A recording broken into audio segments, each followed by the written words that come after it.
Okay, so what have I been up to this week? Still skiing, a lot of skiing actually, and the conditions are still challenging, like they're not so bad, but they're not so good either. Lots of rocks, so lots of repairing of the skis, pretty much nearly every night, melting P-Tex into the bottom of my skis. I screwed up my fingers, well one of them at least at climbing, so now I've got fingers taped together, but I think that's one of the best injuries you could possibly hope for as an endurance athlete, really, because I mean, taking a little bit of time off climbing isn't the end of the world for me. And the sun came back to the house for the first time in 2 months. So the sun is always actually around where we live through the whole year. It's never full darkness through the entire day because we live in a valley. The sun doesn't get on the house. So we have sun back for about 2 by 10 minutes per day at the moment, and that's only going to increase, so that's always nice.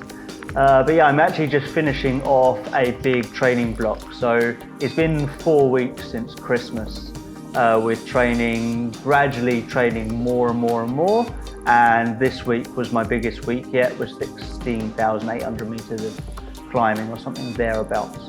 So a pretty big week, and that and looking at the weather forecast is kind of like making me think about taking a little bit of an easier week next week. So keep thinking of this as a bit of a training block, and then now taking an easier week, rest up a little bit and then start a new block.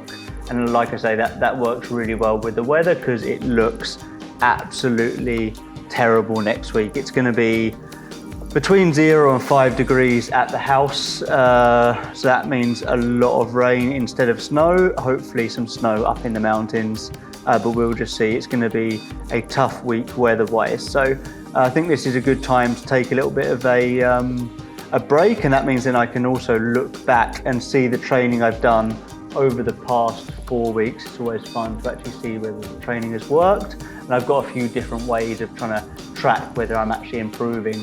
But one of the main ones is actually how I feel, and I really do feel like I've got into a good groove.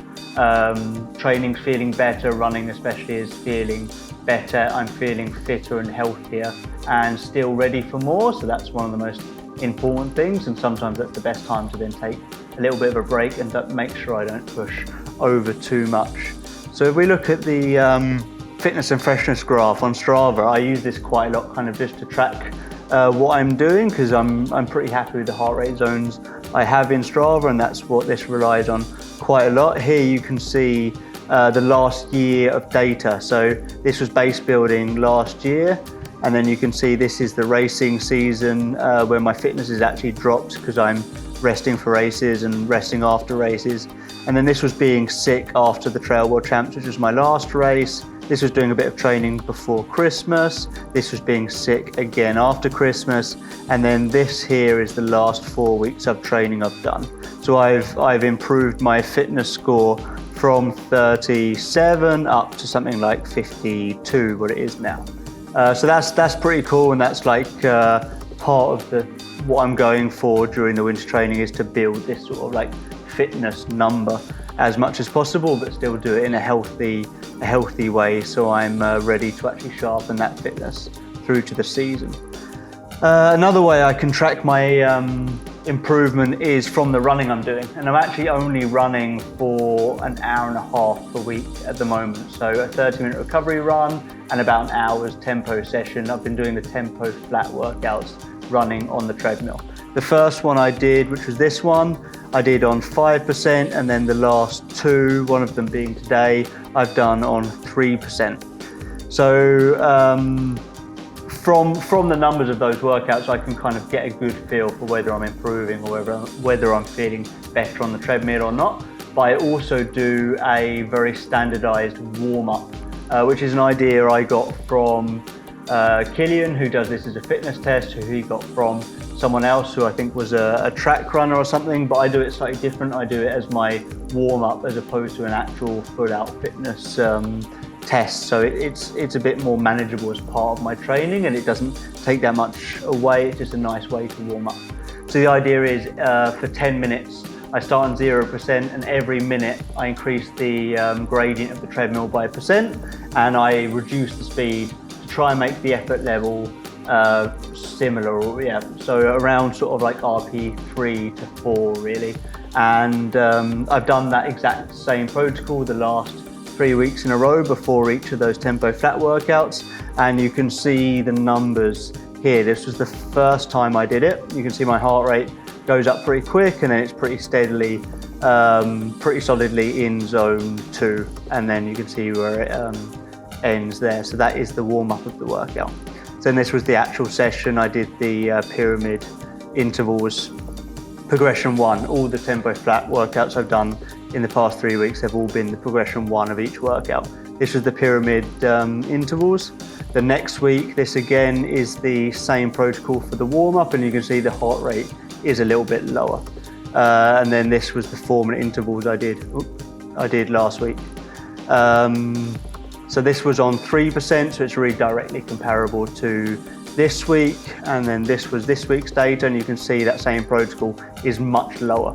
So I need to take this with a pinch of salt. I haven't quite improved that much probably. I just had a really good day, even though the actual full week's training load has been more, but my heart rate isn't even going anywhere near zone 2. And it was the same for the actual session. The speed was actually more than the previous week, the intervals longer, but again, my heart rate didn't actually get really up into zone 3. So it felt like it was a good workout. It felt like the legs were happy that that was the right speed, but still the heart rate is showing very low, but I am feeling good and strong. So it doesn't really feel like I'm overtrained and can't get my heart rate up. I'm just feeling a lot fitter than I was over the last weeks. So improvements are much easier to make now because I've gone from complete off season and this is the first kind of training block. So it's nice to see those improvements, but this is when it is the easiest. I just need to now maintain this improvement and keep trying to improve through to the season. It still seems like a long way away, but that is the main goal. So I think I am going to take a deload week now, and then that means switching it up to a commitment 4. I've been on commitment 5 for the past 4 weeks, and now I'm going to be doing a commitment 4 instead. So that's going to be just a little bit less load, but still similar workouts, just a few less here and there. So looking forward to grinding those workouts out, and a little bit of extra rest and a little bit of recovery, and not stressing too much about getting out in the rain too much. So we'll see how it goes.